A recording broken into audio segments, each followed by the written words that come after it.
Thank you for the super chat. With that, let's go ahead and talk then about WW1 German helmets. Let's start talking about reproductions. And unfortunately, I cannot say much about reproductions because I don't own any of them. What I would say though is I think it's fairly unlikely that there's multiple different ones. Most retailers are probably going to have the same one.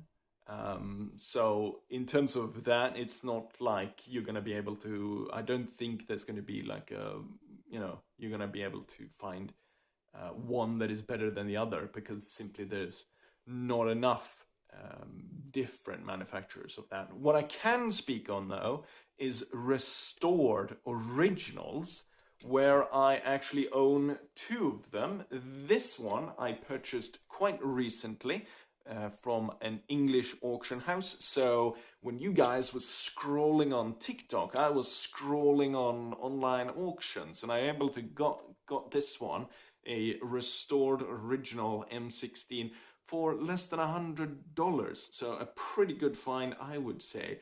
But perhaps it's not that good of an advice to say continuously just check on this, because this is sort of a once in a while find. It's perhaps not something that I would go ahead and say and recommend. With that, we've got the second one, the one that is featured in the video that you left the comment on. And this one I actually got on eBay.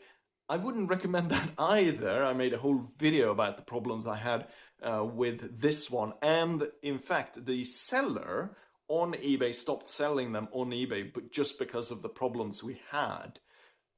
With that, we're kind of left with, do I have any advice? Do I have any recommendations then? Well, I went ahead and I Googled around a little bit, and I have found a site that does sell restored helmets that include lining. They sell them for around $450, which, depending on your economic situation, might seem a lot. However, I would say, in my own experience, that 9 out of 10 times, or perhaps 19 out of 20 times, or perhaps 99 of 100 times, I regret buying the cheap stuff and not paying that extra to get the good quality stuff. So that is the advice, perhaps, that I can leave for you. I'm going to leave a link to the site in question down below. And hopefully you found this answer to your liking. And thanks again for the support.